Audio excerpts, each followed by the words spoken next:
maingay. Nasa taas pa sila kaya hindi pa namin mahuli. Bababa din kayo. Bababa din kayo. Ay, hindi kayo laging nasa taas. Bababayan sila. Para maki-banding. Alam niyo na kung saan pupunta. Summer vacation ng mga anak ko. Tuesday today. Nasa Hawaii po tayo. Hawaii. May shortcut dito sa anong garden. Ay, ang iingay nyo. Manahimik kayo kung ayaw nyo. Ay.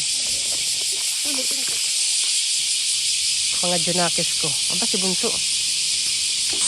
Hiking naka sinelas. Alas 9 na, dapat kanina pa kami mga 8 lalabas kasi hinintay ko pang may lumabas sa tiyan ko. Ganun pag umaga, ang hirap kasi umaga talaga ako nagbabawas. Pati sila ate, ay yung rare to, yung ate maganda oh. Yung black na, ano ba yung tombo? Na, ay, no, maalis. Let's go! Naririnig nyo na ba? O, diba? Ang aming fountain. May bola dun. Nature. Be careful your foot, ate. O, diba? Yan, oh, yung black. Lumapo ka na. Yan, lumapo na siya.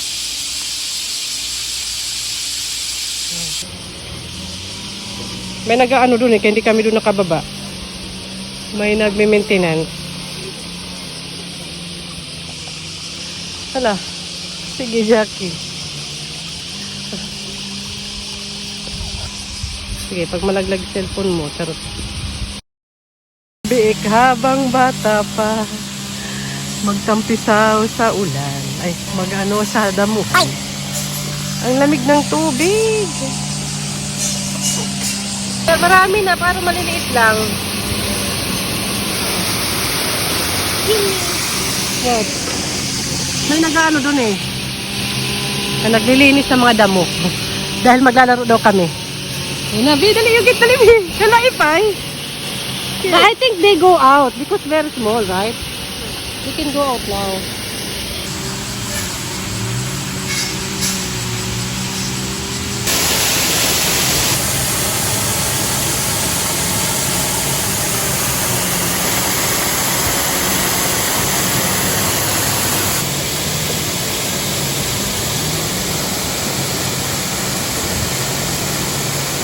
Masyado mo namang sineryoso yung river. Nag-snorkeling. Ano to dito, bitch? Ang tangos ng pagkaano. Wala pang kalahati. Mana sa ina. Ay, saan pa ba magmamana? Ay, fisherman. Naka-snorkeling talaga. Si Matsu. Nak, wag yan, nak. Tuntunan, anak. Ang ingay ng nanay. Si madam. Ang madam pala hindi nag-aarte. Ako. Stone. Isda pala ang laki. Lindo siya.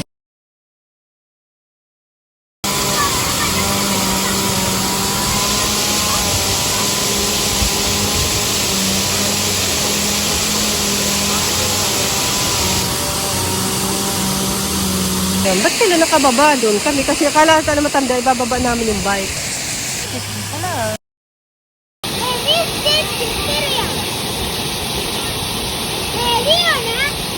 Ano ka doon?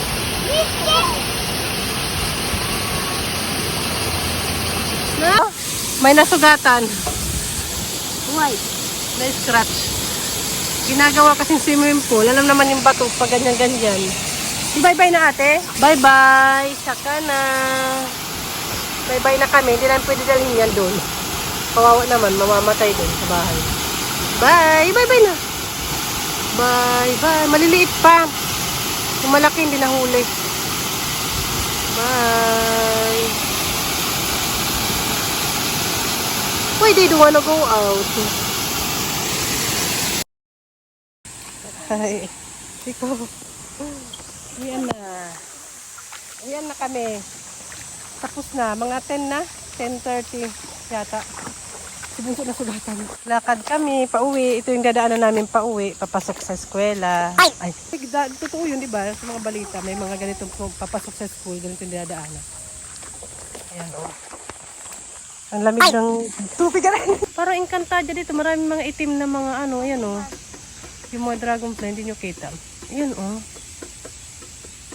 Ayan, dragonfly, ano ba to? Tutubi, ano ba? Wala sa ano ko. Ang dami nila, hindi lang halata. Dito sila banda, nagtatago pa. Oh. Ala, nandun yung pinto ng mga Encantadia. Charot. Oh. Alam, no, here. Here. We cannot find because they're black, right? What? Andito yung Encantadia. Ay, ang dami nilang black. Di ba rare siya? Hindi siya madalas nakikita. Yung black na. Tutubi ba? Dragonfly. Hala, ate! What? Ito, oh. Ayan, oh. Here. Uod, be.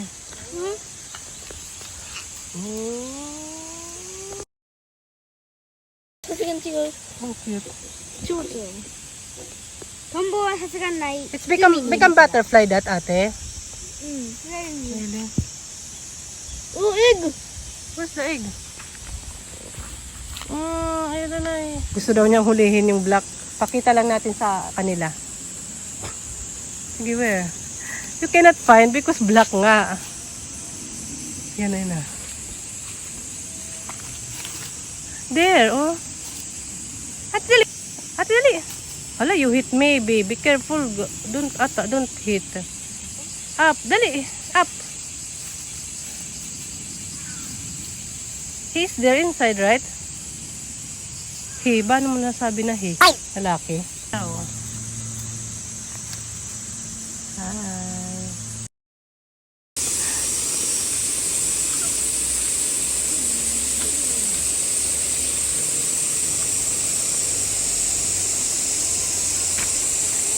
Yun, ang dami nila dito. May park dito. Walang toilet dito eh. Kaya sa may station pa.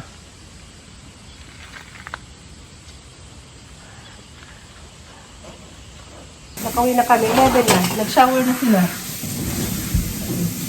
Hi! Nag-shower doon. Gugupitan ko yan. Si Bunso pala, ginupitan yan. So, yung ginamit sa kanya is shaver. Nasaan na ba yung shaver na Bunso? Yung ito. Ayan. Never pa sila naka-experience magpunta talaga sa pagupitan. Kami lang. May nakakatawang gupit ako kay Bunso nang maliit pa siya. Tawang-tawa si Papa until na pag nakikita yung picture na yun. Pakita ko sa inyo. And ayan ito. Parang nilinisan kasi after gamitin. Ito siya. Share ko lang. Ayan. Ito ay gagamitin ko to. Gupitan natin ngayon si ate. Yun yung pinaggayahan ng gupit ni Bunso. Ayan. Parang banding na rin namin yan. Kasi someday baka ayaw na nila magpagupit sa amin. Memories ba? Pag gusto na nila magpagupit talaga sa pagupitan. Ngayon, nasa ngayon na gusto pa nila na okay pa sa kanila. Kami muna magugupit. Kami muna. Sino kayang kasama ko dito? Sino pa ba? Shower lang siya. Yung gugupitan natin. Itong ating gamit. Yan yung suklay from hotel. Gupit na habang basa ang buhok. Kagabi ang schedule ni Bunso ng paggupit. Yan, madali lang yung babae. Hindi ako perfect maggupit, pero look at yourself. Look at to yourself. Alam ko yung English. Sino bumili nito? Si Papa rin yata. May plastic ako dito para pag nang bumili. Before may nabili sa Daiso na lalagay dito. Ayun na. How long ate like this? Here, Papa said. Okay, straight. May para kang, di ba may religion yung mahaba yung buhok? Ayaw kasi magpagupit, ayaw niya rin magpabangs. Yan, simula nang maliliit pa yan sila, pag ako lang mag-ano na, lalo na si Bunso. Sino ba expert dyan? Tapos minsan, nagpapagupit ako sa kaibigan ko, pero ngayon hindi na, umangat na. Huwag na pagbasa kasi na, pagbasa yung buhok.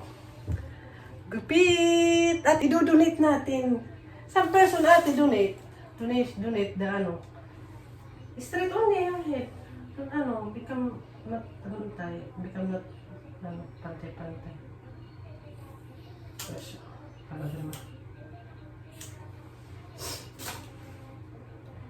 Finally, nagpagupit si Madam. Don't judge me. Hindi ka naman judge. Yes, done na. Hindi na wala na kailangan i-reveal. Kasi parang trim lang naman yun. Ayaw ni ate ng mga may layer-layer. Someday. Pagpa-practice pa si mama para mag-layer-layer.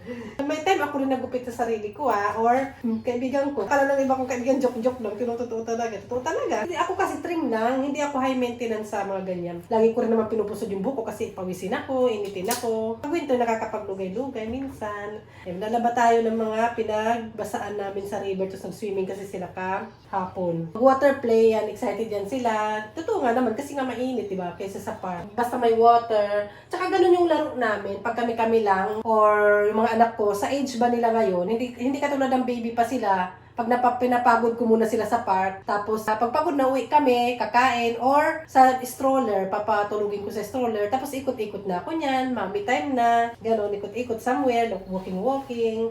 Pero ngayon, 2 hours is enough para maganon. Uwian na, pahinga na. Ayan, excited na silang umuwi. Mainit rin naman, ito laba-laba. And ako naman, nakakapag-rest naman na ako pag dito na kami sa bahay kasi nga sa age nga nila. Nakapaglaba, nakapaglinis ng bahay, nakakalabas-labas ako konti, grocery. Pero yung malayo, magtatagal ako, whole day, wala ako, iwanan ko sila. Hindi pa talaga po pwede. Natakot pa ako. Lalo na si Bunso kasi lalaki, di ba? Curious siya sa mga bagay-bagay. May time na gagawa siya ng mga DIY. Kailangan niya gumamit ng gunting, ng knife. Di ba, at least kung nandito ako, mara-rescue agad. May ginagamit pala si Papa para sa mga damit na kapag nag-iiba yung amoy ng damit minsan, di ba? Dahil sa pawis or pang sport. Yung t-shirt niya, may ginagamit siyang chemical, something, this one. Dalawa nga ito, nakabili siya ng bago. Ito yata yung luma. Ito yung bago. Ayan, comment down below kung ano bang gamit. Basta itong gamit ni Papa. Sa atin, nagbababad-babad lang naman with sunrocks, gano'n. Hindi ko alam. Ito pampawala siguro to ng amoy. Ayan, na-share ko lang. Ito, maglalaban na ako. Babalawan ko muna to kasi nagyan ni Papa ng tubig. Tsaka ganito. May instruction naman sa likod kasi. So, lalaban ko na to. And ako magsha-shower din ako. Quick shower. And kakain na kami ng lunch kasi mag 11:30 na rin And relax na dito sa bahay. Yun na nga, wala kami masyadong plano, pero may mga class sila, na summer class sila ate. Pero mabilisan lang, online, 1 hour, ganun, or pupunta ng school. Parang mga short lang na mga class, hindi talaga sila magtatagal. Kaya kailangan ko rin mag-stay home. Stay at home mom, ang isang Jackie Happy in Japan, for today's video. So yun, bye-bye na! Napauna ko siya para kung alam na ba talaga niya papunta dun sa lesson niya. First time niya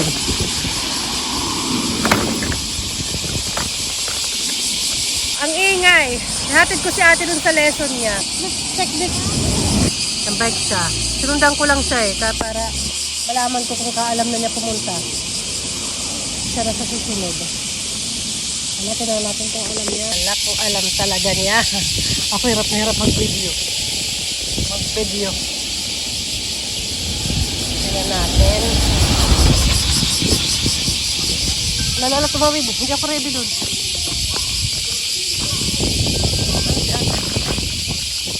Si ate. Ba, mukhang alam naman na niya. Dito sa library. Ang ganda ng library na to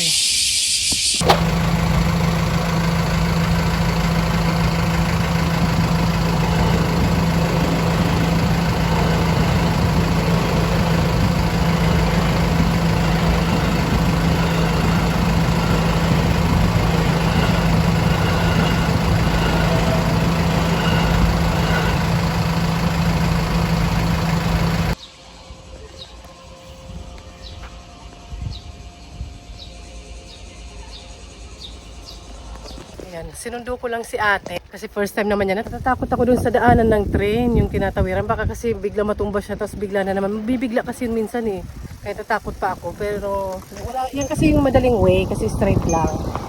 Ayan, daanan ng train. Bumili na rin ako ng pang-lunch nila McDo. Sa doon ng tawiran. 9:30 to 11:30 lang yun Mabilis lang. Tapos, parang 3 times lang yun, once a week. Parang free lang, parang gano'n. May mga free minsan na mga class na maganyan. Free pa, or may bayad konti. Diyan, sabi ko tawiran. Din ate. One more. You go first, ate. Ha? Atsoy. Suot ni ate yung sa recycle shop yung long pants. Bet you like the pants? A little bit big maybe here. Okay. O, diba? Tagal naman ng train.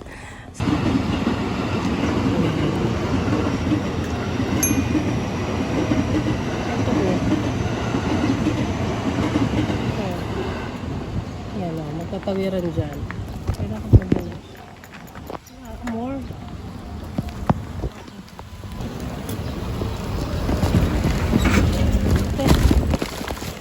We're back! Ay, ang init sa labas. Yan yung kanyang damit. Oh. Okay. What did you learn today? What words? Sa... You say. Ate. Sala. Dali na.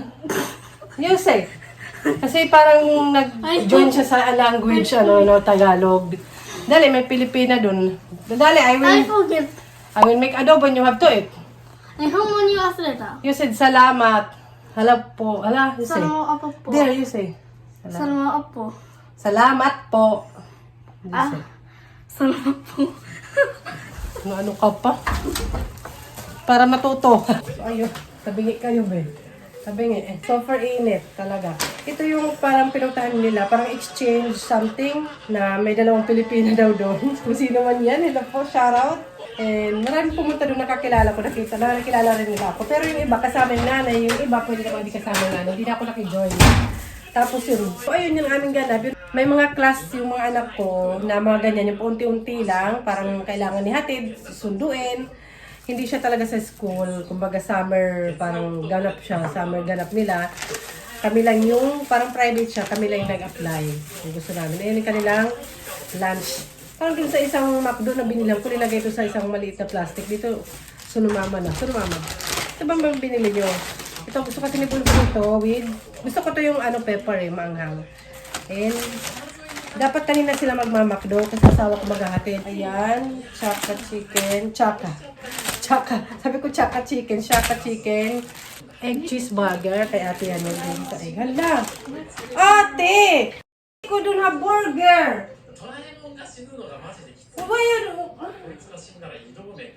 I said I will order. Wala yung kay Bunso. I said I will order that thing. The way you talk. Sabi ko ako lang nagkakagulo tuloy kasi nagkakanda mix-mix yung Japanese, English, naguguluhan tuloy yung may Japanese cellphone ko. Uy, ate! Ayan, milky. Barang bago to. Potato na S. Ayun, mabuti na may chicken si Bunso, kaya rin na yan. Wala sa resibo, diba? Pero okay na yan. Wala ako, kasi meron akong linutong ulam. Meron, giniling yan. Meron naman, mga pagkain. Yung mga pagkain na may susok. Sa rep, natural, maraming mga pagkain. Sa rep, may salad, meatballs. Marami namang food sa rep. Words you learn, Filipino words there. What words? You say to your brother. Adobo.